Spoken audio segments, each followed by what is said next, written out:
Olá pessoal, sou João Vitor Wrobleski, estudante de Psicologia, um declarado fã da filosofia, e para quem já conhece o trabalho aí do canal Filosofia da Psique, sabe da nossa atuação na promoção e divulgação do conhecimento.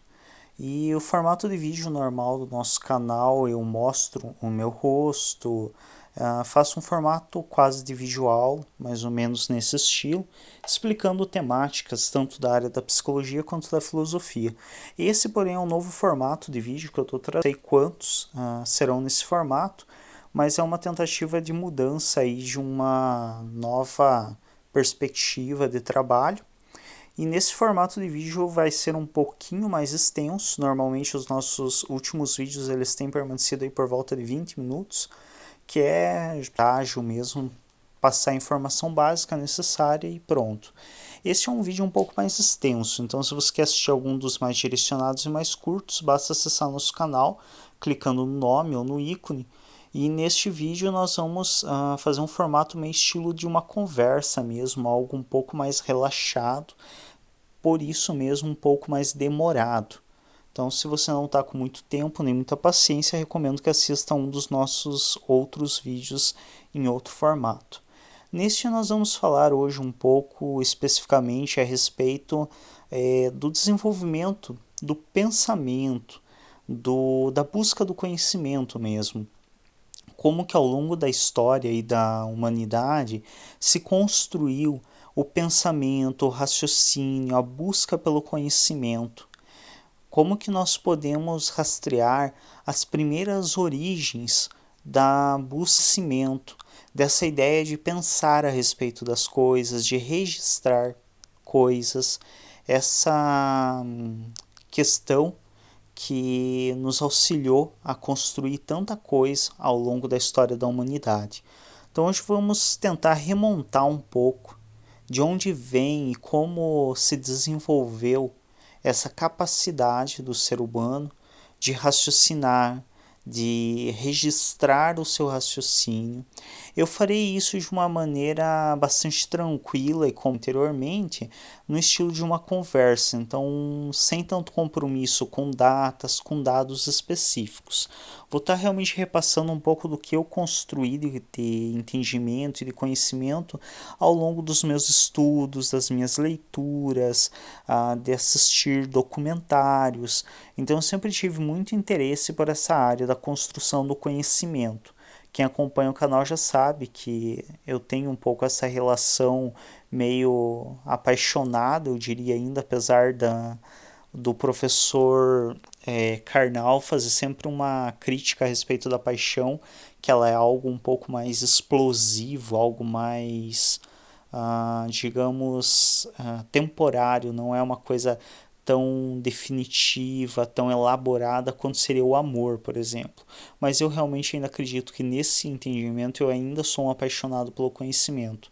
Eu ainda tenho um pouco dessa explosividade, dessa coisa mais instantânea e não tão elaborada, tão calma e tão a longo prazo quanto eu gostaria de ter. Então, confesso que ainda tenho muito a evoluir nesse aspecto. Enfim, retornando à nossa temática, a partir dessa certa paixão que eu tenho pelo conhecimento, eu vou tentar fazer uma retomada aqui do que nós podemos rastrear como uma construção da noção de conhecimento, tanto em relação a se pensar e entender o conhecimento, quanto em relação ao seu registro. Então, nós poderíamos retomar isso mais ou menos pela. Se formos pegar realmente desde o princípio, sabemos que a partir do momento que o homem fez a observação, por exemplo, de um raio caindo, ateando fogo na floresta, e ele aprendeu a se utilizar deste fogo, a domesticá-lo, como é chamado dentro da antropologia, com a finalidade de se proteger, de se aquecer e posteriormente descobrirá a finalidade de cozimento dos alimentos a partir desse fogo, nós já podemos entender que aí já inicia uma grande construção do conhecimento e que inclusive vai ser fundamental para as próximas evoluções no pensar humano, porque a partir do momento que o ser humano começou a se utilizar do fogo, principalmente em relação ao cozimento dos alimentos, ele ganhou muito em relação ao desgaste energético. Então, todo aquele desgaste energético que o ser humano tinha para a digestão do seu alimento, ele é poupado quando o ser humano consegue fazer, entre aspas, uma pré-digestão desse alimento através do cozimento. E isso é muito importante na construção do conhecimento, porque como ele começa a poupar energia na digestão, ele consegue realizar um investimento de energia em outras coisas que até então não eram possíveis.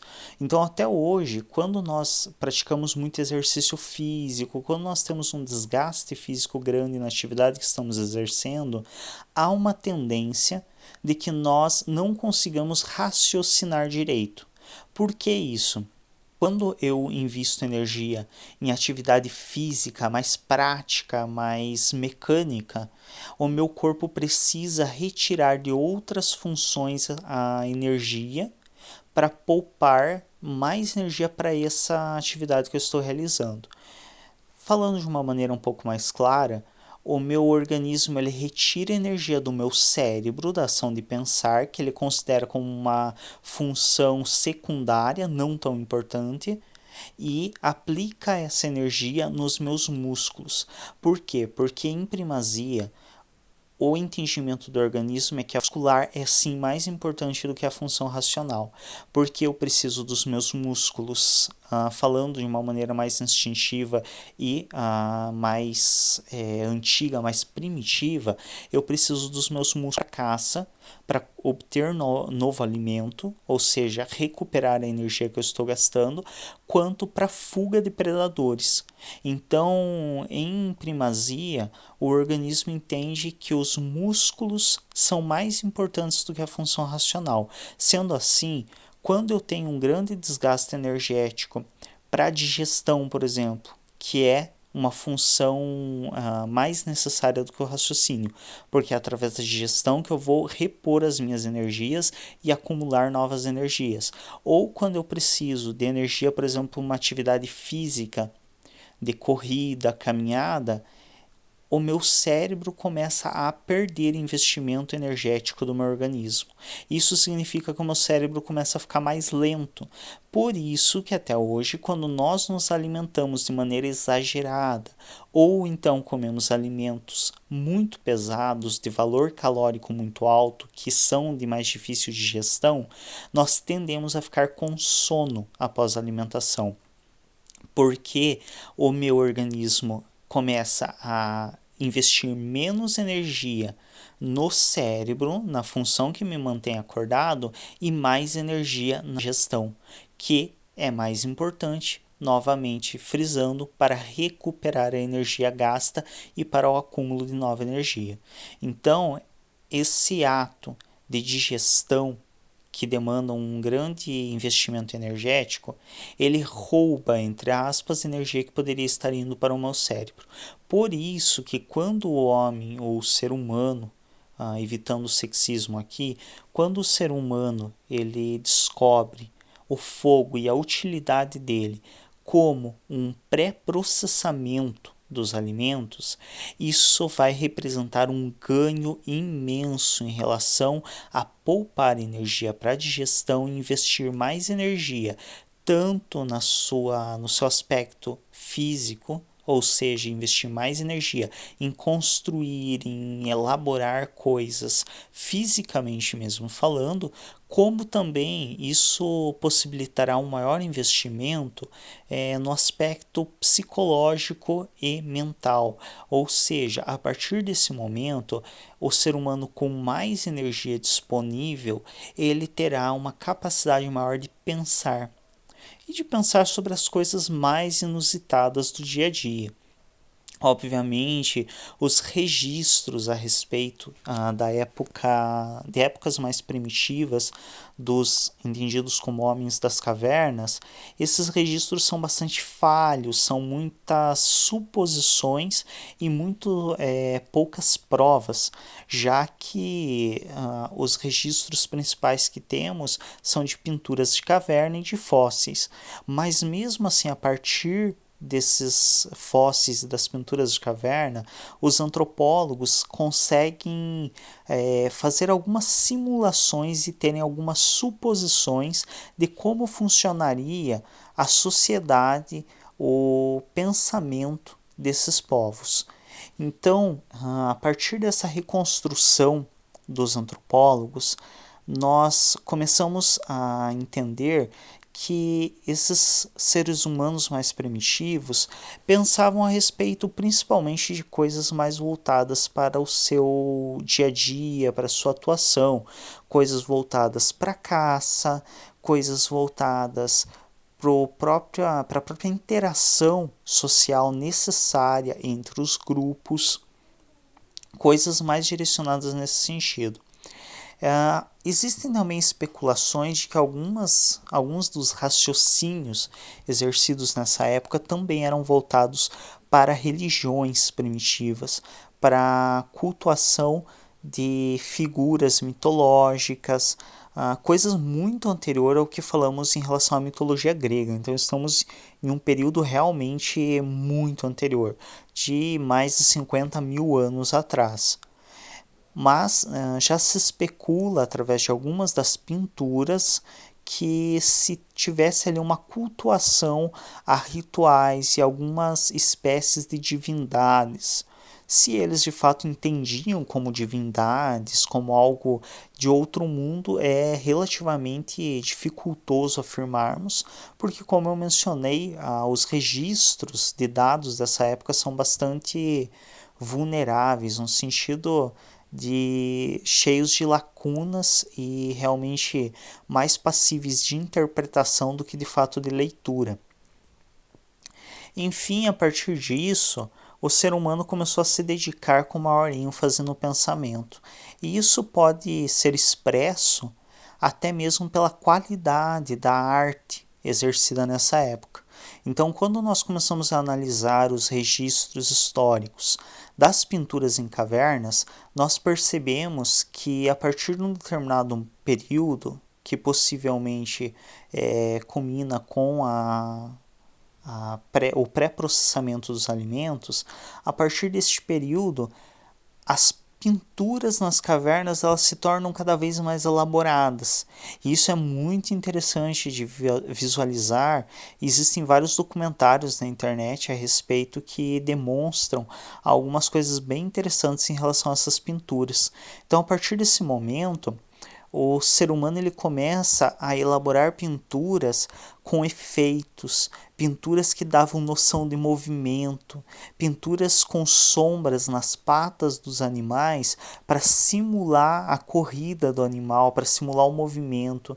Então temos pinturas bastante elaboradas que começam a se tornar cada vez mais detalhadas.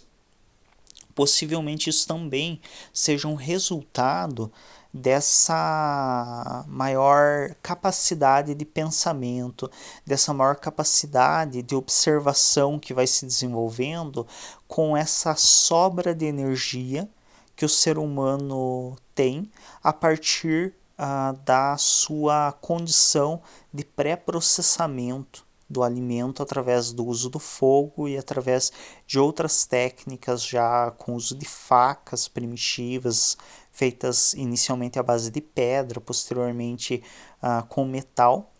Mas certamente um dos grandes movimentos evolutivos nesse sentido e que deu ao ser humano uma competência muito grande em relação ao pensamento, uma autonomia, utilizando palavras mais adequadas, foi uma coisa que surgiu há aproximadamente 10 mil anos atrás, a agricultura. Então essa arte que até hoje é uma arte que sustenta a a humanidade como um todo, nenhum de nós realmente consegue sobreviver sem a agricultura, até mesmo porque, mesmo que plantemos o nosso próprio alimento, estamos exercendo a agricultura em menor escala, mas estamos fazendo. Então, essa arte agrícola, que surgiu há aproximadamente 10 mil anos atrás, sem dúvida foi um grande avanço para o pensar e para o desenvolvimento de conhecimento do ser humano. Porque a partir do momento que o ser humano consegue plantar o seu alimento, e nisso já tem uma construção enorme de conhecimento, porque foi a partir da observação da germinação dos restos de alimentos que o ser humano conseguiu desenvolver a arte da agricultura. Então, o ser humano inicialmente ele era primeiro um carniceiro. Então ele consumia realmente restos de alimentos que sobravam de outros predadores, ele consumia meio de tudo que aparecesse na frente. Então o ser humano inicialmente era bastante carniceiro. Posteriormente, com a domesticação do fogo e com o desenvolvimento das ferramentas de pedra e posteriormente de metal, o ser humano consegue se tornar um predador, entre aspas, mas consegue exercer a caça, que já possibilita a ele certos ganhos em relação à alimentação. Pelo meio também existem alguns registros de povos que utilizaram ossos também para a produção de armamento e armadilha para a captura de animais. Porém, e parte deles também, perdão, só complementando, eram coletores. Em geral, se destinava ao público feminino, não que isso fosse uma regra, mas em geral acontecia desse modo na maioria das tribos. O público feminino ficava com a tarefa de coleta e de cuidado com os filhotes do grupo, enquanto os homens ficavam com a tarefa da caça. E posteriormente, as mulheres, possivelmente aqui tenha muito mais influência das mulheres na descoberta da agricultura, considerando que elas eram as principais responsáveis pela coleta e pelo processamento dos alimentos, dos grãos, do que coletavam. A partir da observação dos restos alimentares, esses povos puderam notar que estes restos de alimentos eles germinavam. Óbvio, não tinham a compreensão do que era germinação, mas eles observaram que acontecia alguma coisa com os restos de alimentos que eram descartados. E esse acontecer alguma coisa acabava resultando em plantas. E a partir de um tempo, possivelmente isso obviamente sempre aconteceu, possivelmente foram observações ao longo de anos, não foi uma coisa que do nada eles conseguiram chegar a esse entendimento, mas em algum momento, talvez por permanecer mais em um único local, sem tanto deslocamento, sem tanto realmente esse sair de um lugar para outro que ocorria, esses povos nômades, conforme eles foram talvez demorando um pouco mais nos lugares, eles puderam observar que essas plantas novas que nasciam do resto do alimento, elas floresciam e acabavam gerando um novo alimento, igual àquele que foi descartado anteriormente.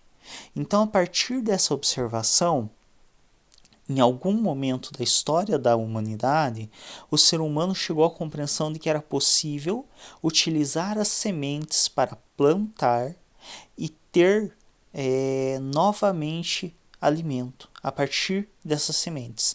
Então ele podia separar um pouco do seu alimento, uma pequena parte, destinada a plantar, e a partir da germinação as plantas cresceriam e produziriam novo alimento. Isso foi uma imensa revolução para a arte de pensar e para o conhecimento. Por quê? Porque isso vai possibilitar ao ser humano que ele se fixe à terra. Até então, os povos eram nômades. Eles caminhavam pelo meio da floresta, claro, paravam em locais, montavam acampamento, permaneciam num lugar por um tempo.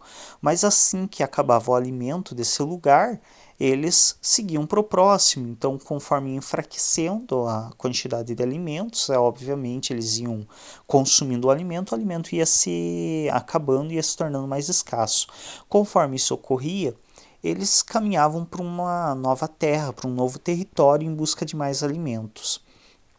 Porém, a partir do momento que o ser humano consegue essa arte de plantar o seu alimento, a partir do momento que ele consegue manusear os vegetais de modo a produzirem, ele não precisa mais ficar se deslocando de um lado para o outro atrás de alimento. E podemos presumir, por questões lógicas, que esse deslocamento não era agradável para esses povos. Afinal, até hoje nós sabemos que com toda a tecnologia que nós temos, com toda a facilidade que nós temos hoje em dia, é um grande transtorno quando nós precisamos mudar de uma cidade para outra. Imagina então para povos que faziam isso com as próprias pernas, sem o auxílio de nenhum recurso de veículo, inicialmente sem mesmo auxílio de animais. A domesticação de animais é um pouco posterior, então podemos presumir que esse deslocamento gerava vários transtornos desagradáveis a esses povos, e que quando eles conseguem fixar-se à terra, isso é uma grande vantagem para eles, no aspecto de evitar desgaste energético, no aspecto de conseguir talvez também, podemos especular afetivamente, também conseguir uma maior afetividade pela terra. Uma das coisas que é muito trabalhadas dentro da psicologia é justamente isso, que não basta, por exemplo, quando acontecem situações de desapropriação de terra, seja por motivo que for, por obras públicas ou por acidentes ambientais, o que sempre se questiona é justamente que não é simplesmente a questão de retirar essa pessoa da terra que ela estava e colocar em uma nova. Há uma questão afetiva em relação à terra que não pode ser suprida. Não é à toa que muitas pessoas que mudam de cidade, que se deslocam para regiões diferentes das que nasceram e que viveram durante sua infância, muitas vezes sentem uma grande necessidade de retornar ao local de infância. E não é à toa, é porque ali existe um investimento emocional, um investimento de carinho com aquela terra, com aquele lugar. Então, podemos presumir também que quando o ser humano consegue desenvolver a agricultura, ele também consegue ter esse maior investimento afetivo em relação à terra. Mas, retomando o nosso interesse principal, o que isso interfere no pensamento? Bom, com o ser humano fixo à terra, por mais que plantar, que cuidar das plantas, da germinação, da produção, da colheita, do processamento dos alimentos, por mais que isso ainda demande um grande investimento energético, é inferior ao investimento energético anterior de caminhar por horas mata dentro atrás de alimento, ou no caso do público mais masculino, é muito menor a necessidade de caça, portanto, o investimento energético de ficar correndo atrás de animais vai ser muito menor. Novamente, o ser humano aí desenvolve um grande passo na economia energética, no poupar energia para funções básicas de movimento. Poupando energia para movimento, o ser humano passa a ter cada vez mais energia disponível para funções entendidas pelo organismo como mais secundárias e menos necessárias. Dentre elas, o pensamento, a divagação, podemos falar, como muito se diz no senso comum, o sujeito está divagando, está viajando, está realmente longe no pensamento. Esse estar longe no pensamento, devagar, não no sentido de devagar, mas sim devagar, viajar realmente no pensamento, esse ato, ele é função elementar para a construção do conhecimento, porque a partir das observações e desse viajar nas observações feitas, dessa análise mental, que o ser humano começa a construir cada vez conhecimentos mais elaborados. Então não é à toa que a partir da criação da agricultura que surgem os primeiros registros e tentativas de escrita ou tentativas de registro mesmo histórico. Inicialmente, os primeiros registros que nós temos são dos povos sumérios e dos povos egípcios. Os povos sumérios, os principais registros ali deles datam em torno de 5.000 anos AC, então 5.000 anos antes de zero, o que daria em torno de uns 7.000 anos atrás. E posteriormente, por volta aí dos 3.000 antes de zero, no Egito também tem um grande número de registros históricos. Os primeiros registros históricos são bastante difíceis de serem decifrados porque tratam-se mais de rabiscos mesmo, algo bem primitivo, muito semelhante ao que as crianças fazem. E aqui eu falo os primeiros registros históricos, me veio agora na mente uma necessidade de uma correção. Obviamente que as pinturas nas cavernas, elas também apresentam uma possibilidade de registro histórico, mas elas são um pouco difíceis de determinar exatamente qual era a intenção que as fez. Então é bastante difícil determinar que realmente elas foram feitas com a intenção de registrar a história daquele povo. Nós podemos dar essa certa interpretação a partir de algumas dicas realmente que se pode ler nas pinturas, mas já nos povos sumérios e nos povos egípcios, por uma maior proximidade conosco e por posteriormente já estarem muito próximos também da escrita de fato, que vai registrar realmente de maneira um pouco mais legível e não tão interpretativa o que realmente era a intenção daquilo que estava sendo feita. A partir dali nós podemos ter um entendimento um pouco melhor de que de fato eram registros históricos. No caso dos sumérios, encontramos muitos registros de contabilidade, então negociação de produto, de troca, questão de valores. É muito comum encontrar isso nos registros dos sumérios, que basicamente eram feitos em pequenas tábuas de argila, de maneira escavada, escrita cuneiforme, que era uma escrita em baixo relevo, então fazendo a marcação de tábuas de argila. Nesse sentido, nós podemos realmente começar uma construção, um entendimento de uma construção mais elaborada do conhecimento. Nesse sentido, um conhecimento primeiramente de cálculos, de contabilidade e posteriormente um registro de conhecimento mais tanto de astronomia quanto mitológico e também um registro de conhecimento em relação à própria sociedade, que aí também envolve todos os conhecimentos de maneira geral. No Egito, nós temos uma construção de conhecimento não só muito elaborada, como também uma construção de conhecimento já bem mais compreensível, devido à proximidade conosco e devido a eles já terem desenvolvido de fato uma forma de escrita que pode ser traduzida, que são os famosos aeroglifos, que são desenhos que representam palavras, que representam pessoas, que representam ações. Então, essa forma de escrita, ela já é bem mais declarada. Eu poderia colocar dizendo o seguinte, que ela é menos interpretativa e mais realmente passível de leitura. Então é de fato um texto mais explícito. Nós sabemos que o desenho por si ele também transmite informações, mas quando nós fazemos desenhos, geralmente eles deixam uma margem de interpretação que pode ser bastante falha. Então eu posso interpretar de N modos um mesmo desenho. Já a escrita, ela também abre certa margem de interpretação, porque muitas vezes a escrita pode ser muito mais simbólica do que literal, mas a margem de interpretação é um pouco menor, então você consegue ter um pouco mais de direcionamento quando estamos falando em relação à escrita. E por os egípcios serem muito famosos na escrita, já na escrita com os aerogrifos, escritas marcadas essas, tanto em papiro quanto em construções realizadas por eles, como as grandes pirâmides, como outros adornos que eles faziam, como alguns de seus templos.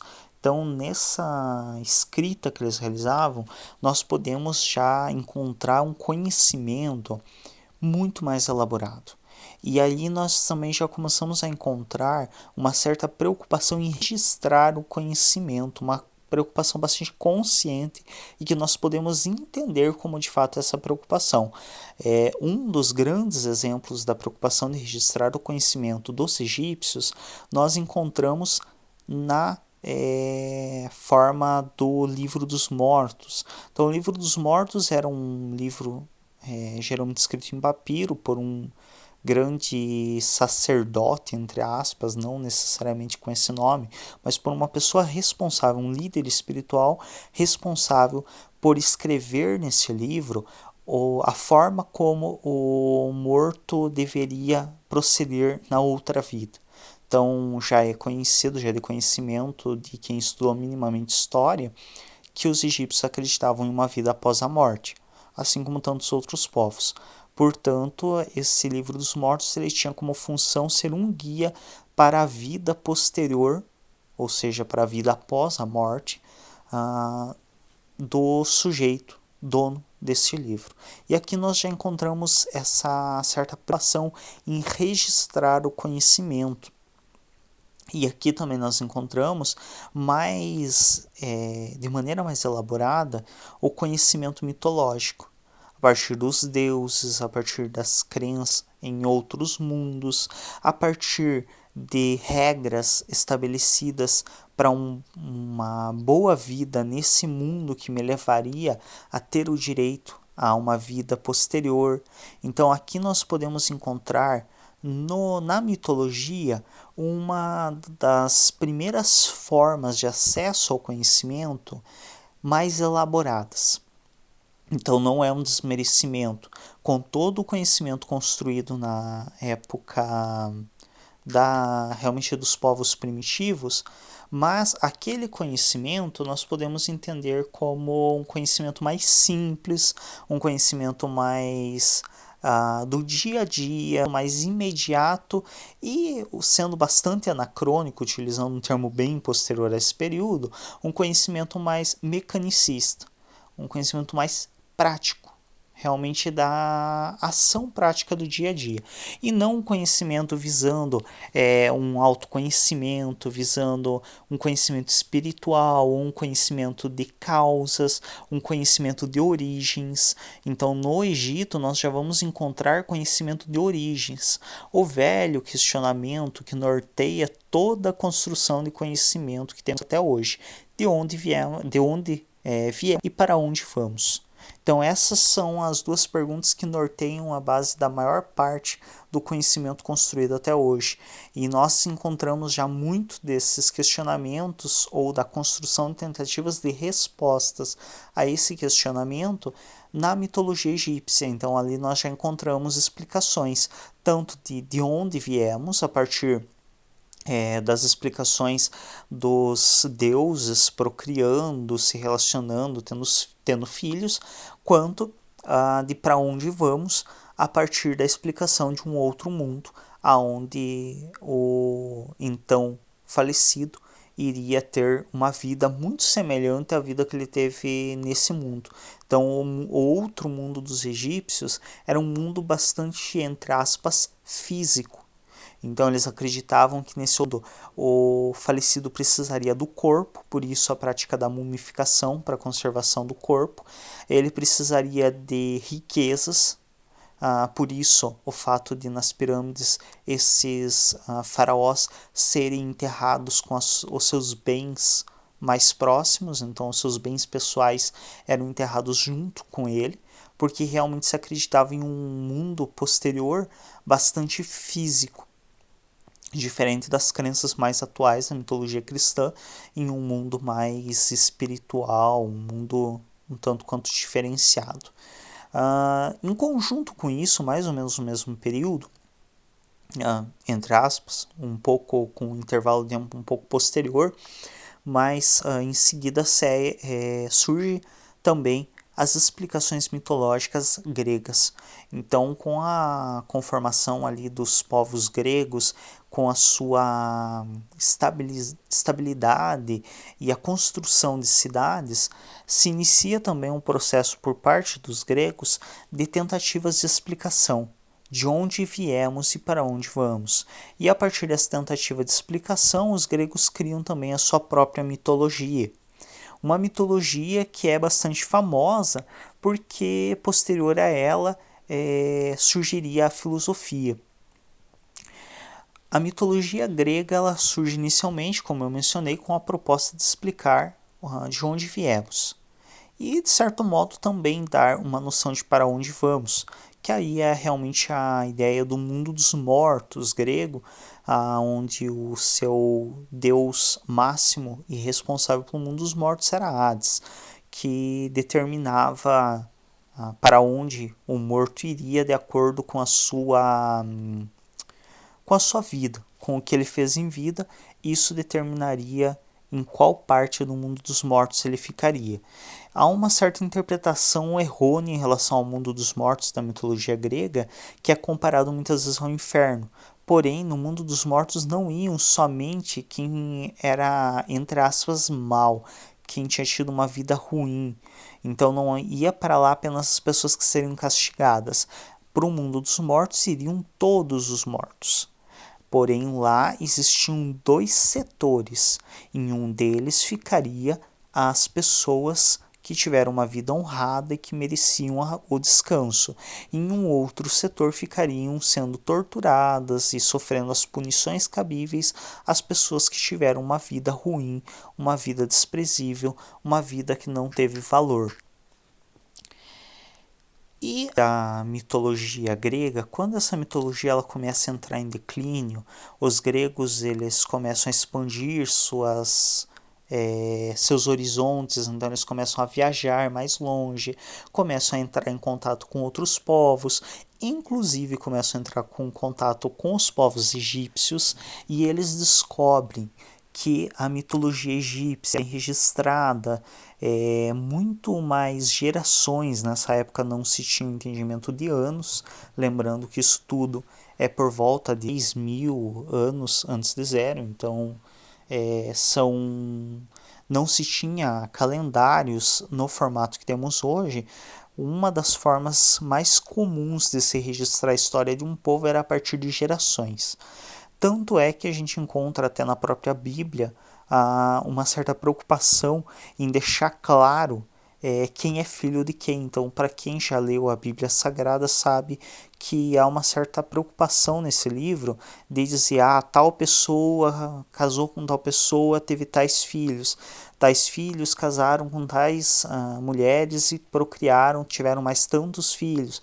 Por quê? Porque essa realmente era a forma mais comum nessa época de se registrar o tempo, a passagem do tempo. Então o tempo ele era registrado, de certo modo, a partir das gerações, do número de gerações que haviam sido criadas. Quando os gregos entram em contato com os egípcios e descobrem que os registrados não tem um número exato, mas um palpite, mais de 100 gerações a mais do que os gregos, começa a existir um conflito aí com o conhecimento mitológico. Claro que isso não é algo total, não é que a população inteira deixou de acreditar nos deuses gregos e procurou uma nova forma de conhecimento. Claro que não. Isso ocorreu com uma parte da população grega que, quando encontra esse das explicações mitológicas com o real, que não o real aqui no entendimento geral e não no entendimento lacaniano, por favor, que não casam corretamente, unido isso, por exemplo, ao Monte Olimpo, onde eles acreditavam que os deuses permaneciam e que explorando, chegando até o Monte Olimpo, eles perceberam que não haviam deuses, que era um território comum como qualquer outro. Uma sequência de informações e novas descobertas foram fazendo com que caísse em descrédito a explicação mitológica para as coisas. E a partir do momento que a explicação mitológica não mais satisfazia os gregos, eles buscaram uma nova forma de conhecimento. Essa nova forma de conhecimento foi o desenvolvimento da filosofia. E aqui nós encontramos realmente um dos grandes marcos da construção e do registro histórico do conhecimento. Talvez um dos mais importantes, me atreveria a dizer, talvez com muita cautela, porque não que o conhecimento mitológico não tenha sido importante, mas ele ainda se caracteriza pelo mesmo fator das pinturas nas cavernas. O conhecimento mitológico ele é muito simbólico. E isso é a grande sacada do conhecimento mitológico que torna ele tanto incrível quanto uma completa besteira. Por quê? Porque muitas pessoas tiveram a habilidade e a competência de entender que esse conhecimento mitológico não é literal, que ele é simbólico, que ele quer representar outras coisas. Porém, tantos outros levaram isso na literalidade, como levam até hoje com os conhecimentos mitológicos. Então, fazem uma interpretação literal disso e é altamente danoso, porque o conhecimento mitológico não é literal, é simbólico, assim como o desenho lá dos povos primitivos era simbólico. Por isso a dificuldade de fato o que se quer dizer. Você tem muito mais possibilidades de interpretações que podem ser as mais variadas possíveis, e isso dificulta se tentar entender o que realmente se quis com aquilo. Porém, já com a filosofia, nós temos um conhecimento muito mais literal, ainda um pouco simbólico. Aliás, até hoje, nós temos muito conhecimento simbólico, mas aqui de uma maneira já mais declarada, que não dificulta tanto assim a interpretação. Então ainda dá margem para múltiplas interpretações, tanto é que até hoje a gente vê situações, por exemplo, de frases de grandes autores, de grandes filósofos, sendo utilizadas para finalidades completamente inversas do que realmente aquele filósofo pregava e tentou utilizar. Nós vemos isso com as mais variadas personagens. Mas aqui nós temos algo um pouco mais declarado, um pouco mais direto, que nos é possível uma maior leitura sem abrir tanto a interpretações. Então há sim uma possibilidade de interpretações diversas, mas não é tão grande quanto anteriormente. E a partir disso se começa a registrar cada vez com mais propriedade a questão do conhecimento. E aqui já se começam os registros em papel mesmo, ou papéis primitivos, o próprio papiro, registros em formatos que hoje nós entendemos como livros. Então, os pergaminhos, alguns registros eram feitos inclusive em couro de animal, mas registros já um pouco mais que possibilitavam uma quantidade maior de escrita. Afinal, quando nós pensamos nos registros mais antigos de escavação em pedra ou em argila, devemos imaginar que era algo bastante trabalhoso, que fazia com que quem realizava esses registros fosse bastante resumido no que fazia. Porque, como você levava horas para escrever poucas palavras, você não tinha a possibilidade de registrar uma grande quantidade de conhecimento, como se terá a possibilidade posteriormente com a utilização do papiro e mais ainda com o papel mais tarde. Uma das primeiras formas de filosofia que nós encontramos, e que aí já é um conhecimento mesmo voltado para um entendimento de mundo já. Então aqui nós já saímos um pouco da questão mitológica, do entendimento de onde viemos a partir de uma explicação de divindades para uma explicação bem mais física. Não é à toa que os primeiros filósofos são chamados de filósofos da physis. Então, filósofos da physis justamente porque eles trazem uma explicação mais física para o surgimento da vida. E essa primeira explicação que eles trazem é através do arqué. O arqué era a substância primária que todos os filósofos buscavam. Então, nesse período pré-socrático, entendido desse modo, dos filósofos da physis, esses filósofos eles tentavam explicar a partir de um único elemento o surgimento da vida. Então, eles acreditavam que um único elemento tinha sido responsável por originar todos os outros, e inclusive a vida, todas as formas de vida. A isso se chamava de arqué. Cada filósofo desse período atribuiu o arqué a um tipo diferente de substância. Tales, por exemplo, atribuiu o arqué à água. Outros atribuíram à terra, ao fogo, ao ar. Alguns trouxeram como explicação uma explicação atômica, entre aspas, então o átomo como a origem de tudo e como o componente de tudo. Explicações que, inclusive, quando nós lemos e estudamos, percebemos que são elaboradas mesmo, principalmente para um período onde não se tinha microscópio, não se tinha nenhum tipo de possibilidade investigativa que não, com o próprio olho e com a interpretação e com a suposição. E nós vemos que algumas dessas suposições foram bastante significativas e bem próximas do que se descobriria mais tarde a partir da ciência como sendo algo relevante. Enfim, dando seguimento, eu não vou ficar me atendo muito aos detalhes dos filósofos da physis, porque tem já um vídeo no canal a respeito dos filósofos pré-socráticos. Então, eu já falo algumas questões a respeito disso. Eu vou deixar na descrição deste vídeo o link para os vídeos que possam ser de interesse tanto a respeito da mitologia grega quanto dos filósofos pré-socráticos. Então, por isso não vou estar detalhando muita coisa. E junto com esses filósofos pré-socráticos havia uma outra forma de conhecimento em construção, que era o conhecimento dos sofistas. Os sofistas eram professores que tinham certa experiência de vida, que viajavam pelo mundo, viajavam por diversas cidades, conheciam pessoas diferentes, conseguiam ter um conhecimento de outras situações que fazia com que o povo, de certo modo, se encantasse por eles, porque eles traziam muitas novidades, muitas informações de coisas novas que eram desconhecidas para a maioria do povo. Isso em conjunto com os filósofos da physis, esses filósofos que tentavam explicar o surgimento do mundo e da vida a partir de um arqué.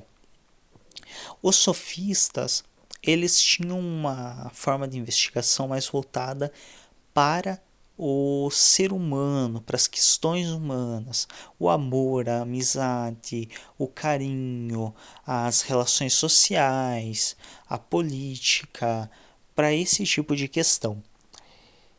Porém, esses sofistas eram muito criticados por alguns, principalmente por Platão, e anteriormente se especula que Sócrates fizesse as críticas, apesar de que boa parte das críticas que são atribuídas a Sócrates possivelmente foram feitas por Platão e não necessariamente por Sócrates. Esses filósofos criticavam os sofistas por quê? Porque os sofistas cobravam por esse conhecimento que traziam e era um conhecimento bastante duvidoso. Então, até hoje, falar o que é o amor é uma coisa bastante delicada.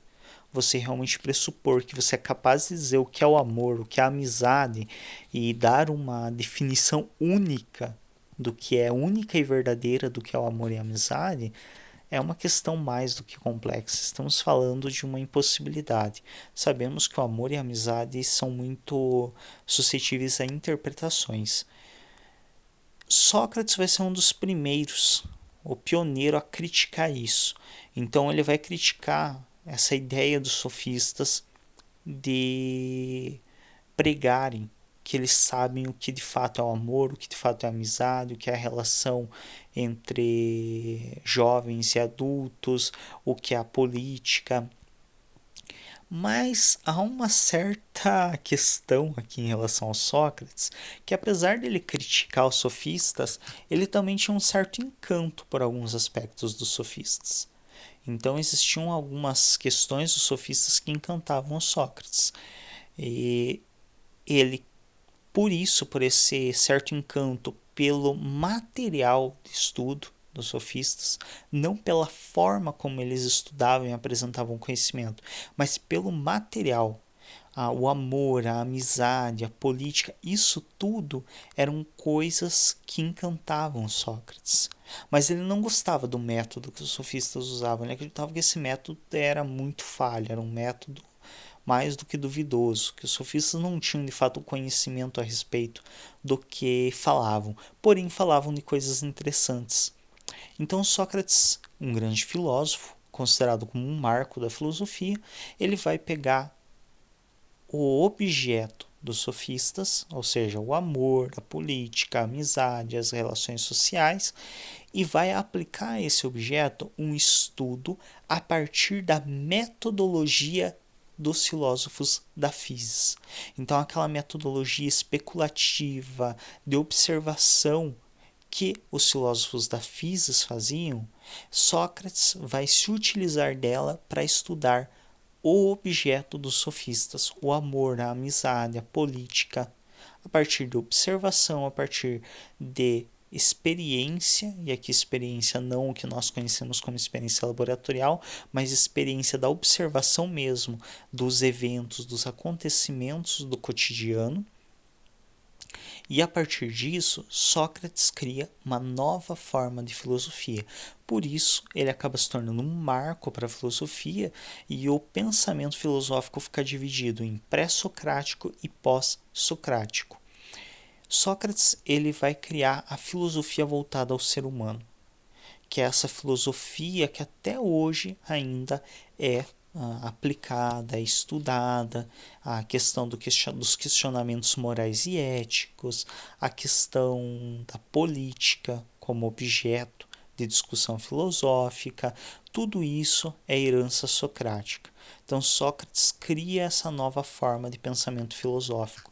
Esse pensamento filosófico é voltado para questões completamente humanas e não para questões mundanas, entre aspas, não para questões da physis, como os filósofos pré-socráticos.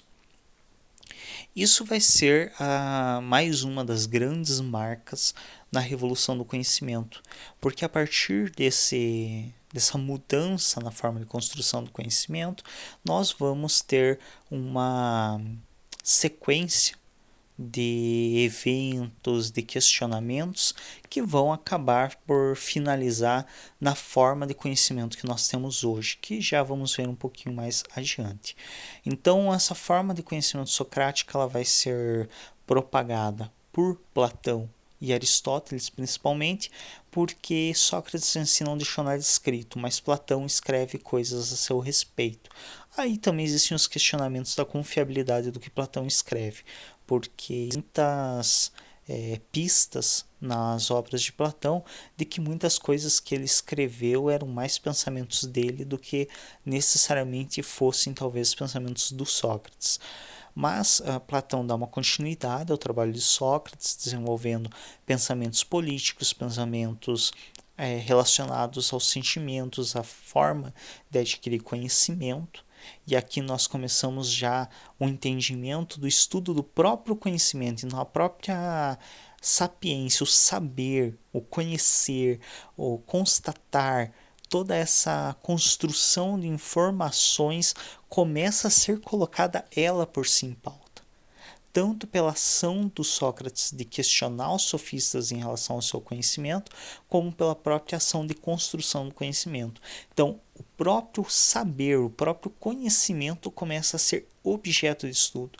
Então, não é mais o mundo objeto de estudo, não é mais só o ser humano e o seu cotidiano objeto de estudo, mas o próprio conhecimento, a construção de conhecimento começa a se tornar objeto de estudo. Como que se constrói o conhecimento? Como de fato podemos ter uma confiabilidade nesse conhecimento? E isso aí tem o seu seguimento com Aristóteles e posteriormente com todos os outros filósofos que virão, os filósofos da Idade Média, Santo Agostinho, São Tomás de Aquino, os filósofos mais do iluminismo ali, que aí começamos com Maquiavel, um pensamento político muito forte, questão também do pensamento de filósofos como o Nietzsche, que vai ter uma construção grande em relação a questionamentos da própria relação entre a filosofia e a religião, que é uma relação que havia sua ligação um pouco mais fraca na Grécia em relação à mitologia e à filosofia. Não era também desconectada, havia uma ligação sim, mas talvez mais enfraquecida, mas que foi se fortalecendo na Idade Média com Agostinho, Tomás de Aquino, que eram em sua formação padres, então ali teve uma aproximação cada vez maior da filosofia com a igreja, com a religiosidade, com a própria crença em Deus e que posteriormente começará a ser questionada inicialmente por Schopenhauer e depois principalmente por Nietzsche, que vai ser assim um dos grandes marcos do questionamento dessa forma de filosofia integrada à religião, onde ele diz não, dito anteriormente por Schopenhauer, mas ele repete: não é nossa função falar de religião, falar de Deus. Deixa isso para os teólogos. Filósofos devem falar sobre o conhecimento, sobre a ideia de saber e não sobre dogmas. E aí nós temos uma noção de pensamento a partir dessa ruptura ou dessa tentativa de ruptura entre religião e filosofia, nós temos uma filosofia mais aproximada de algo científico, ou seja, de algo ciente, então de algo que já não se permite mais o é porque é. Então não se permite mais é assim porque Deus quis. Não, se é assim tem que ter uma explicação, senão não é assim. E aí nós começamos a ter sinais de uma filosofia muito mais científica que de fato vai acabar desembocando na ciência propriamente dita.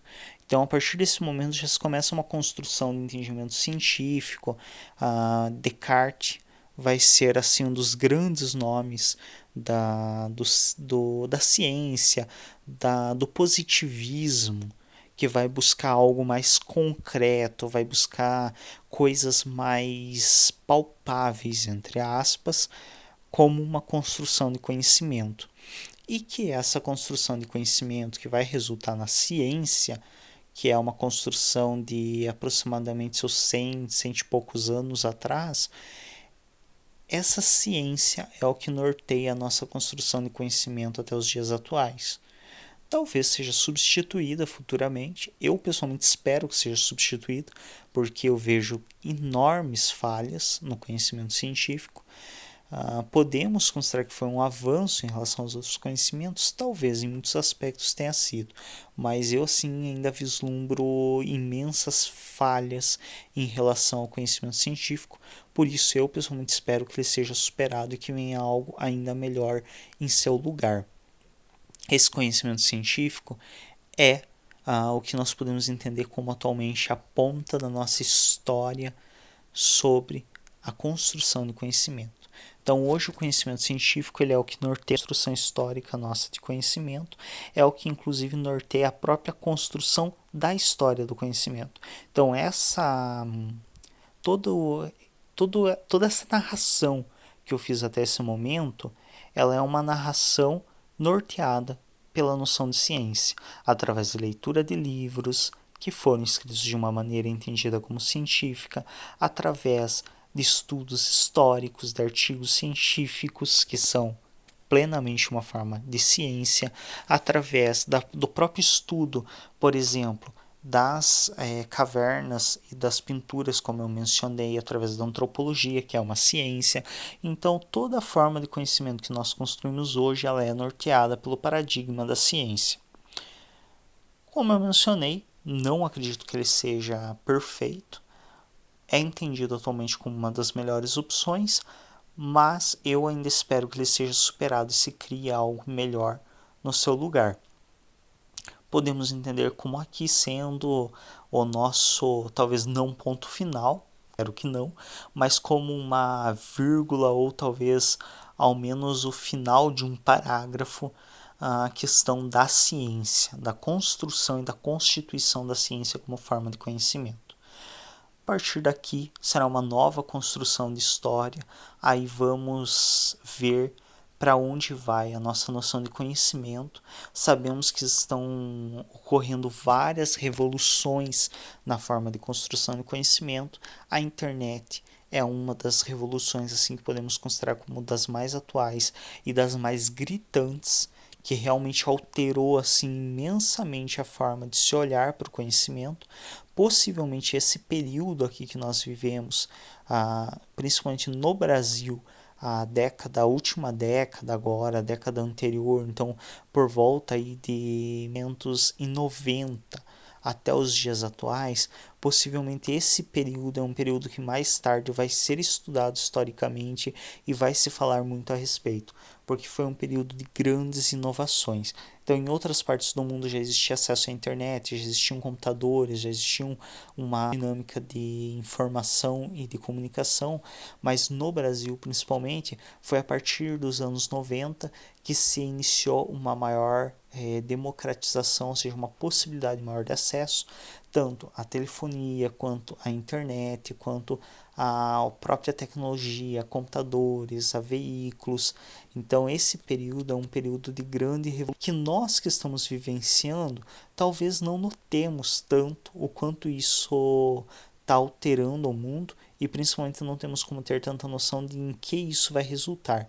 Mas futuramente, quem colher os resultados disso que nós estamos produzindo hoje, possivelmente vai construir muita coisa em relação ao conhecimento voltado para isso, como foi construído, por exemplo, o conhecimento voltado para a questão do iluminismo, voltado para a questão do romantismo, entre outros grandes movimentos históricos que mudaram a forma de pensar, que mudaram a forma de ver o mundo, que mudaram a forma de ver o próprio ser humano e a humanidade. E nós podemos considerar que esse período que nós estamos vivendo, os últimos 20 anos, eu consideraria, e eu tive a oportunidade de viver esses 20 últimos anos desse período de grande revolução e vivê-lo conscientemente, porque estando eu perto dos 30 anos, então já tinha aí meus 10 anos quando começou essa grande revolução de casas de pessoas que não tinham um poder financeiro tão alto assim, já terem computadores, já terem telefones, já terem acesso à internet. Então eu tive a oportunidade de vivenciar esse período de revolução. E esse período certamente está mudando muito a forma que nós entendemos o mundo e entendemos a própria humanidade. Tanto é que hoje nós já temos muitas questões aí de problemas de saúde que são resultado dessa revolução tecnológica. Nós temos grandes questões aí relacionadas a problemas como depressão, ler, entre várias outras questões, e a própria visão que nós temos hoje, o olhar que nós lançamos para as nossas crianças diante da tecnologia e diante da relação que elas estabelecem com a tecnologia é totalmente diferenciado ao olhar que era lançado às crianças há 30 anos atrás. Então, o olhar que era lançado às crianças há 30 e poucos, 40 anos atrás, era completamente outro. E isso, sem dúvida, está mudando toda a forma de vivência nossa, que nós às vezes não nos damos tanto conta disso, mas que mais para frente possivelmente seremos objetos de estudo de futuros pensadores, de futuros criadores de conteúdo e de conhecimento. E eu espero que continue existindo vários futuros criadores de conhecimento, criadores de conteúdos novos e de novas formas de pensamento. Como eu mencionei, eu de forma alguma desejo que a forma de conhecimento estacione na ciência. Até mesmo porque, como eu mencionei, eu que já estudei bem a fundo, sei do número de falhas que ela tem, então eu espero que se busque realmente formas de conhecimento mais fidedignas do que o método científico. Quais são elas? Obviamente eu não sei e possivelmente não viverei o suficiente para saber.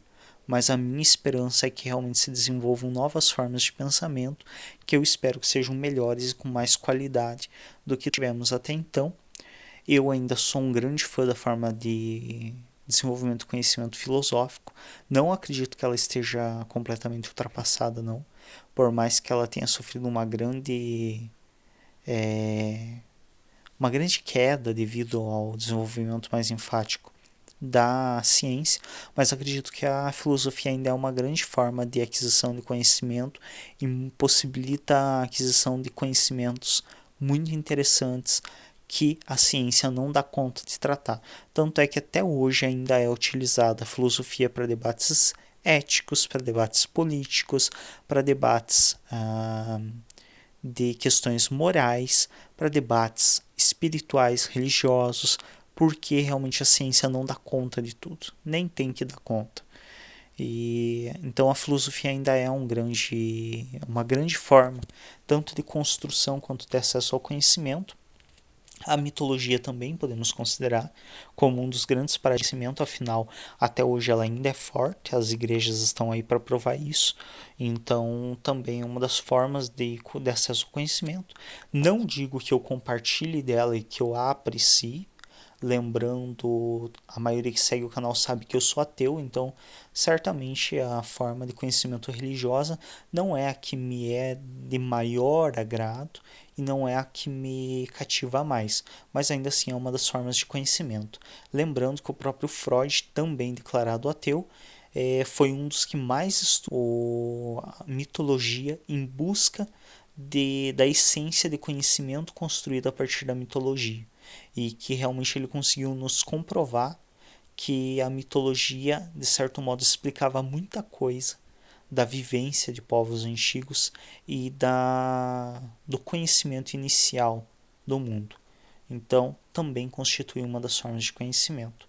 Isso foi um resumo a respeito da história do conhecimento, mais um aí dos vídeos um pouco longos do canal, que já fazia tempo que eu não gravava um vídeo tão extenso.